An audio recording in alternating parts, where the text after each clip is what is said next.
Welcome, Dr. James Beckett, Sports Card Insights. Another listener question episode. First, thanks sponsors: Topps, Panini, Upper Deck, Heritage Auctions, Hugs and Scott Auctions, Mike Stadium Sports Cards, Burbank Sports Cards, ComC.com, and Beckett Media, Beckett Grading, Beckett Authentications. I was on Hobby Hotline with Victor Roman, and we talked before and after about how much fun we had doing the various parts of the RC ramblings a month and a half ago now. But I got a number of other questions about it.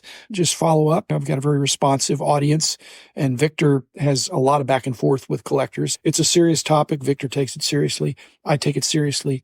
But here's some of the comments that I got that I can expound on that hopefully add to the discussion.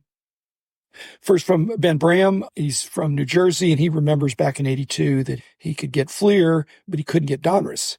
Then he later got Donruss when they were doing the Donruss fun bags, the fun packs, which they put in their leftover stuff from previous years. And they did that in the early 80s, probably not as much in 84, but 82 and 83. And so he bought a bunch of the bags, and he got Ripkins and Boggs and Sandbergs and Gwynns. And those are rookies that you would recognize are the key rookies for 82 and 83. In fact, junk wax, really, it's junk wax if there's no good rookies in the product. And that's what happened as you got into the late 80s, early 90s. It's a junk wax product if there's nothing good in there. And this is before the day of grading. But if the best card you can get out of a pack is less than $1, let's say, without intervention of grading, then it's not worth it. Grading has changed that. Ben doesn't bring this up, but it reminds me that back in 81, 82, 83, there really wasn't any serious discussion about Fleer and Donruss not being full rookie cards. Now, the value was less. They weren't damaged goods or anything, but the better rookie card clearly in 81, 82, and 83 was the Topps version. But the 82 and 83 Donruss and Fleer were certainly rookie cards. Again, that changed in 84 when Donruss and Fleer really upped their game, and there was a pretty early perception that they sold better than Topps finally in 84. And then when the 84 Fleer update came on with the end of the year set with Puckett and Clemens, Fleer and Donruss really made their mark in 84. Continue with Ben Bram. He's an eclectic collector. He likes to get pre-rookie cards and photos, especially before the player has his cards. And he mentioned that he likes to get cards that are issued before their first pack-pulled card. And it makes me realize that sometimes non-pack pulled cards are really hard to get. If you go for pack pulled cards, that means the card was in a pack. That generally means it was more mass produced. He's maybe onto something. If it's not pack pulled, it's not considered as good of a rookie. It might be a pre-rookie, but he's assembled a very nice collection, and I share those sentiments. I like having early cards of players. If it wasn't pack pulled, it had to be handed out, and typically that was one at a time. Whereas with packs, you just buy a bunch of packs and accumulate them. Another one from my friend John Keating, that 70s card show. Really enjoyed all three parts. But he says it's just based on the money. The leagues and the manufacturers and the Players Association, they believe that, he says, chaos equals cash. They don't want clarity. And he doesn't believe collectors should even insist on it because the hobby has always been about subjectivity. I agree, but John, chaos equals cash, but the cash does not flow and spread equally to everyone. Those who have an edge in knowledge or power get most of the cash. And he mentions trying to apply modern standards to vintage and pre-war as an exercise in futility. Futility is a bad word. Futility means people give up. So chaos means there's opportunity. Futility means the deck is stacked against them and they give up. Just my points. But thanks, John, for your incisive comments, as always. From the exhibit guy, being from the northern Midwest, the Montana, Dakota, northern Minnesota, they got exhibit cards, but they didn't have some of the other things. He mentioning that exhibits came out pretty much every year from 1921 to 1966. Now, the problem is you can't always know what year you were getting, but has been a lot of research done on that. So it's good when a company puts out cards every year. It's not good when you don't know after the fact what year they were. Many of the cards were printed year after year. They were authorized reprints. The player didn't change teams. He was a popular player. They may have changed a caption or something on it, but if you can't tell the year, Stukes, that's probably another reason it's a lesser rookie card. Now, the stat back exhibits, and I took your point. I agree that some of the exhibits were actually issued in packs. Not all of them came out of the machines. There were some packs. But frankly, right now, I think the Lou Gehrig exhibit is probably the best or only example of an exhibit rookie card. Satchel Paige, he's got an exhibit card, but he's also got 48/49 Leaf and 49 Bowman. From Matt mentioning the Topps Tiffany's, potentially not being rookie RCs because they weren't in packs. So he says, what about the 84 Topps Mattingly when it came in a vending box? That was never in a pack either. So why is that also not a rookie? The problem is, Matt, they're indistinguishable. Once you open up the pack or open up the vending box, or even cut from sheet, if it's professionally cut from a sheet, which some of the 84s were like that too. But if they're professionally cut, you just can't tell. Maybe it wasn't. And again, the Tiffany's really originally were not considered rookie cards for that reason. But I think now they're just too similar. It's too hard to explain that's not a rookie card when it looks exactly the same on the front, only nicer, and the same on the back, only nicer as well. IG high-speed card chase.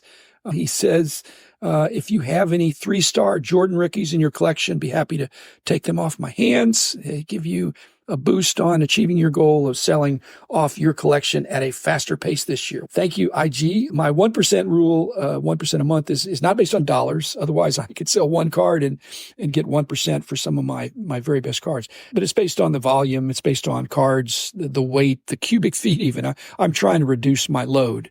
And so the Star Company Jordan that I have, actually it is on the wall, and you'll see it when I get to the Jays. It's a good card, and I'll eventually sell it because you can't take it with you, but it'll be one of the last things I sell because I do think it's a legitimate rookie. I'm on record of saying I believe it's more of an XRC because of the way it was distributed. P4G, he's getting into the semantics. I'm a little bit of a wordsmith. I think I'm a numbersmith too, but in the semantics, he makes note that Victor Roman is not the rookie cards specialist. He's the rookie card specialist. And he says that if he's the rookie card, shouldn't there only be one rookie card? I would love that, but the horses left the barn. There's so many rookie cards now. And even the definition of first, there's a tie for first of all these cards that come out now. The parallels, all that stuff, they came out in the rookie year. It's the same artwork with a different background treatment. And I think we're just going to lose that. I agree. Words should have meanings, but if you're an NBA fan like I am, I don't think the definition of traveling and palming have changed in the rule book. But the rule had changed, but the interpretation has been so liberalized that the game does not resemble what it was when I was playing. I think they think it's no harm, no foul, and that everybody's going to do it. And so that's just the way it is. I don't like seeing rookie cards being like that. It shouldn't be anything goes. There ought to be some reasonable structure that people can understand. Beansball Card Blog, Ken, grabbing on to the fact that in the old days, the regional cards, not everybody could get them. And so that made them high demand, but not necessarily rookie cards. But now technically everything is available to everyone. Yes, technically, but it's only available to everyone that's in the know. If you're not aware, in the old days, when I was a little kid, in my childhood, you just go to the corner store and the cards were there. And so that was available to everyone.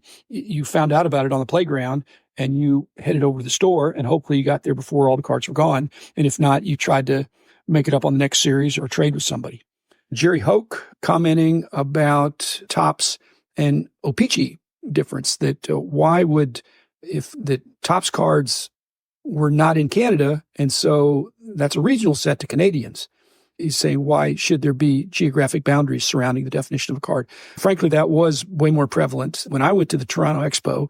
And even now, I think O-Pee-Chee is preferred to Topps. It is the preferred rookie card for certainly hockey, more so than baseball, because that's where it was issued. Around here, we're preferring Topps because it came here. But geographic boundaries are starting to dissolve. This used to be a very American-centric hobby.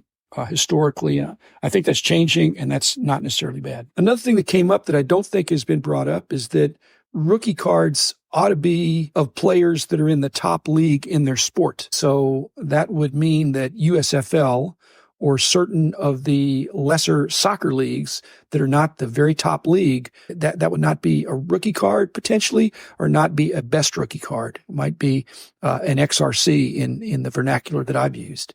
And frankly, it's not just the top league in the sport. It ought to be also issued in the nation of that league. And that would, I haven't really heard this discussed, but 77 Topps Mexican and the early 60s Topps Venezuelan. Yes, they're issued in the rookie card, sometimes in the rookie year. Yes, they look similar. And yes, they're the top league, the NFL or Major League Baseball. But if it's not issued in the nation of that league, like I said to Victor, I think that's a little bit of a strike, of a negative. I'd take away a star. It wouldn't be the best rookie card.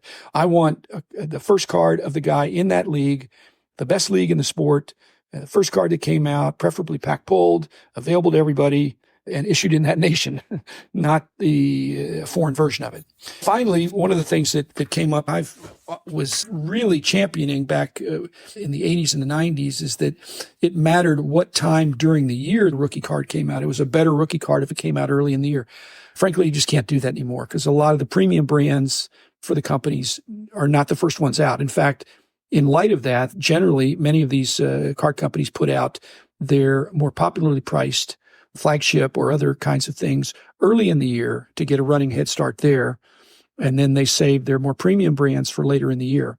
And those, frankly, because of the price point, they wind up being the better rookies in many cases. And then you find this, again, dilemma that the early in the year rookies that sell great all of a sudden have falling prices when there's so many other rookies and perceived better rookies coming out toward the end of the year. So it's unreasonable to think that people can pick up two cards and know automatically without doing some research which card came out earlier in their rookie year.